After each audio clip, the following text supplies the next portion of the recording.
আসসালামু আলাইকুম। লিটন কুমার দাস ৩টা ফরম্যাটের ক্রিকেটই ব্যাটসম্যান হিসেবে খেলে যাচ্ছেন, যেটা কিন্তু খুব কষ্টসাধ্য এবং কঠিন একটা ব্যাপার। খুব বেশি ব্যাটসম্যান কিন্তু ৩টা ফরম্যাটের ক্রিকেট একসঙ্গে খেলে না। সবার নাম হয়তোবা আমি বলতে পারবো না। তবে Travis Head, Aiden Markram, Shai Hope কিংবা হ্যারি ব্রুক, লিটন কুমার দাস এই ব্যাটসম্যানরাই মোটামুটি ৩ ফরম্যাটের ক্রিকেট একসঙ্গে খেলে থাকেন।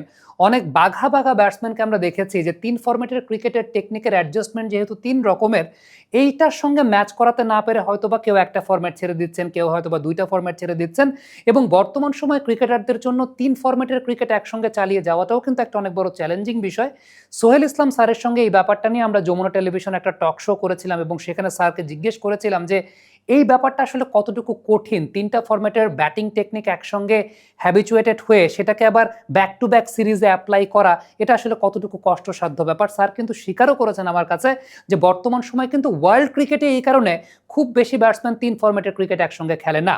লিটন কুমার দাস সেই জায়গাটায় ৩ ফরম্যাটের ক্রিকেট একসঙ্গে খেলছেন এবং ৩টা ফরম্যাটের ক্রিকেটে ব্যাটিং অ্যাডজাস্টমেন্টটাও কিন্তু আসলে ডিফারেন্ট রয়েছে। টেকনিক্যাল অ্যাডজাস্টমেন্ট যেমন আছে, ট্যাকটিক্যাল অ্যাডজাস্টমেন্টও রয়েছে। বিরাট কোহলির একটা ইন্টারভিউ আমি দেখছিলাম, সেখানে বিরাট কোহলি নাসির হোসেনের কাছে বলছিলেন যে তিনি যে সময়টায় ৩ ফরম্যাটের ক্রিকেট একসঙ্গে খেলতেন তখন তিনি গ্রিপ অ্যাডজাস্টমেন্টটা ভিন্ন রকমের করতেন, কারণ ৩ ফরম্যাটের ডিমান্ডটা আসলে ৩ রকমের। এটা দেখে আমি একটু লিটন কুমার দাসের গ্রিপ এবং ট্রিগার মুভমেন্টের অ্যাডজাস্টমেন্টের জায়গাটা নিয়ে অ্যানালাইসিস করতে গিয়ে একটা খুব ইন্টারেস্টিং বিষয় লক্ষ্য করেছি। প্রথম যে বিষয়টা খেয়াল করার চেষ্টা করেছিলাম যে গ্রিপ অ্যাডজাস্টমেন্টে লিটন আসলে কোনো পরিবর্তন করেন কিনা, তবে না, এই বিষয়টা খেয়াল করে দেখেছি ৩ ফরম্যাটেই তিনি একই গ্রিপে ব্যাটিং করে থাকেন এবং বটম হ্যান্ডের প্রতি এক ধরনের ডমিনেশন তার থাকে, অর্থাৎ গ্রিপ কিংবা হ্যান্ড ডমিনেশনের ক্ষেত্রে ৩ ফরম্যাটে খুব একটা পার্থক্য লিটন কুমার দাস করেন না। তবে ট্রিগার মুভমেন্টের জায়গায় অ্যাডজাস্টমেন্টে লিটন কুমার দাসের খুব দৃশ্যমান পার্থক্যের জায়গা আছে এবং ঠিক এই মুহূর্তে ৩টা ফরম্যাটে লিটন কুমার দাসের ট্রিগার মুভমেন্টের অবস্থানটা আপনারা দেখতে পাচ্ছেন। আমি জানি না যে আপনারা ঠিকঠাক মতো ডিকোড করতে পারছেন কিনা। ভিন্ন ভিন্ন বলগুলো যদি আপনাদেরকে একটু লক্ষ্য করে দেখাই, একটু নিজেরা নোটিস করার চেষ্টা করে দেখেন যে আসলে পার্থক্যটা আপনারা জাজ করতে পারেন কিনা।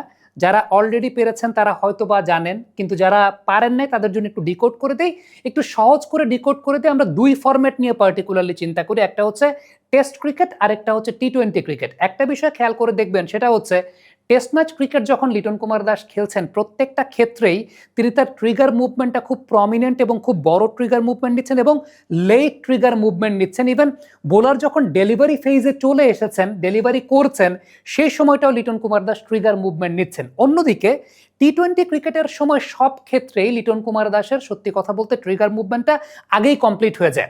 খুব ছোট্ট ট্রিগার মুভমেন্ট নেন, কিন্তু তারপরও সেটা অনেক আগেই কমপ্লিট হয়ে যায়, অর্থাৎ by the time the bowler has come for delivering the ball তখন কিন্তু লিটন কুমার দাসের ট্রিগার মুভমেন্ট নেন না টি-20 ক্রিকেটে। কিন্তু টেস্ট ক্রিকেটে লিটন কুমার দাসের ট্রিগারটা চলমান থাকে, কন্টিনিউ থাকে। এই ব্যাপারটা নিয়ে আসলে ব্যাখ্যা করতে চাই। তার আগে একটা বিষয় বলে দেই, তবে হ্যাঁ, ক্ষেত্র বিশেষে শেষের দিকে যখন অনেক ইম্প্রোভাইজিং খেলছেন বা বোলারের লাইন এবং লেন্থকে ডিস্টার্ব করার চেষ্টা করছেন, তখন টি-20 ক্রিকেটে হয়তো বা বোলার যখন ডেলিভারি ফেজে আছেন তখনও ট্রিগার নিতে পারেন। তবে বেসিক সেটআপে টি-20 ক্রিকেটে লিটন খুব স্টেবল ব্যাটিং করতে দাঁড়ান, অর্থাৎ বোলার ডেলিভারি ফেজে আসার অনেক আগে ছোট্ট ট্রিগার মুভমেন্টটা নিয়ে ফেলেন, তারপর স্টিল একটা স্টেবল বেজে দাঁড়িয়ে থাকেন। যেটা টেস্ট ম্যাচ ক্রিকেটে তিনি ট্রিগার মুভমেন্টটা সত্যি কথা বলতে বোলার ডেলিভারি ফেজে চলে আসার পরও ট্রিগারটা নিতে থাকেন। ওয়ানডে ক্রিকেটে যদি আবার আপনি লক্ষ্য করে দেখেন, ওয়ানডে ক্রিকেটে এই দুইটার ইন বিটুইন মাঝখানে একটা প্যারালাল অবস্থা লিটন কুমার দাস বিরাজ করেন। ট্রিগারটা ছোট্ট নেন, কিন্তু সেক্ষেত্রেও ওই যে একটু লেট ট্রিগার মুভমেন্টটা নেন টেস্ট ক্রিকেটের মতো। এবার আমি পুরো বিষয়টা আসলে কেন করেন সেই ব্যাখ্যাটায় যাচ্ছি, বায়োমেকানিক্যাল ব্যাখ্যার জায়গাটায়।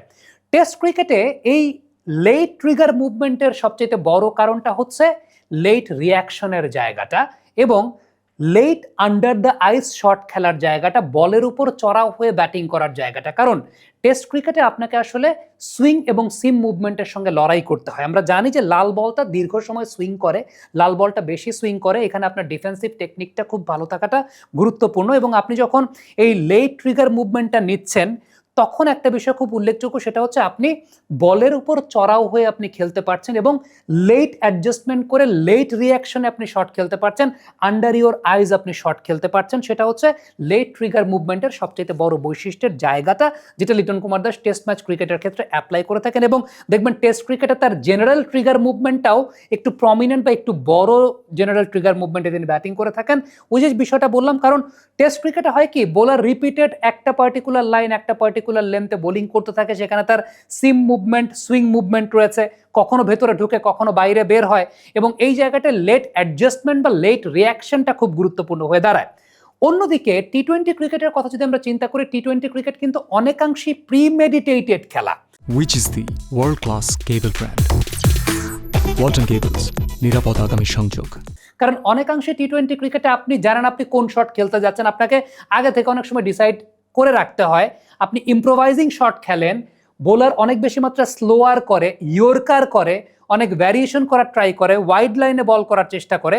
সো এসব ক্ষেত্রে স্টেবল বেসটা আসলে খুব গুরুত্বপূর্ণ। টেস্ট ক্রিকেট আপনাকে সফট হ্যান্ডের উপর খেলতে হয় অনেক বেশি, টি-20 ক্রিকেটে হার্ড হ্যান্ডে খেলতে হয়।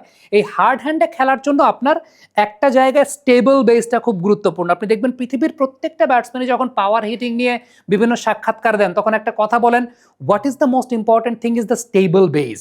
আপনার বেসটা স্টেবল হওয়াটা, কারণ নিচ থেকেই তো শক্তিটা সঞ্চারিত হয়। সো এই স্টেবল বেসটা আসলে খুব গুরুত্বপূর্ণ, এবং আগে ভাগে রেডি পজিশনে থাকাটা খুব গুরুত্বপূর্ণ, কারণ টি-20 ক্রিকেটে বোলার অনেক বেশি মাত্রায় ভ্যারিয়েশন করেন।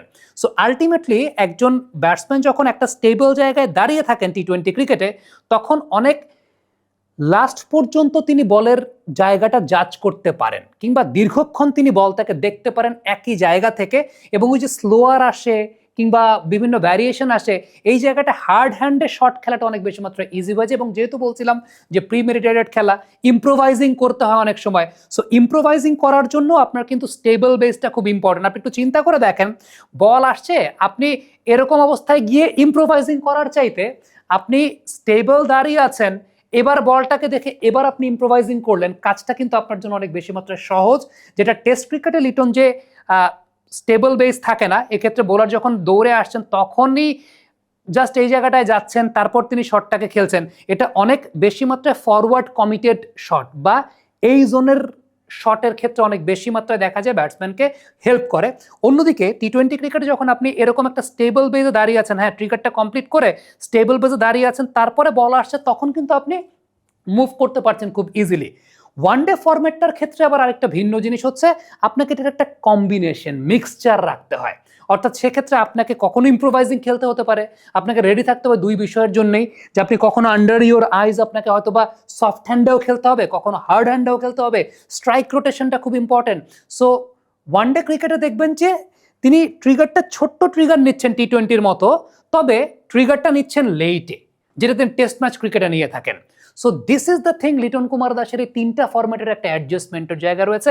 এইভাবে লিটন কুমার দাস এই অ্যাডজাস্টমেন্টটা করে থাকেন। ইয়াং ক্রিকেটার যারা আছেন, যারা 3 ফরম্যাটের ক্রিকেটের জন্য আসলে নিজেকে প্রিপেয়ার করছেন, আমার কাছে মনে হয় এই অ্যানালাইসিসটা, এই ভিডিওটা আপনাদের জন্য কাজে আসতে পারে। আপনারা হয়তো অনেকে কনফিউজ থাকেন যে 3 ফরম্যাটের ক্রিকেট আসলে একসঙ্গে কিভাবে খেলা যায়, একজন ব্যাটসম্যান কি কি অ্যাডজাস্টমেন্ট করার চেষ্টা করেন। সো লিটন কুমার দাস এইভাবে 3 ফরম্যাটের ক্রিকেটে অ্যাডজাস্টমেন্ট করার চেষ্টা করেন। For all the young cricketers watching out there, আমার কাছে মনে হয় যে আপনাদের জন্য this video might be beneficial. Comment বক্সে আপনাদের মন্তব্য, মতামত জানতে চাই, লিখে পাঠাবেন।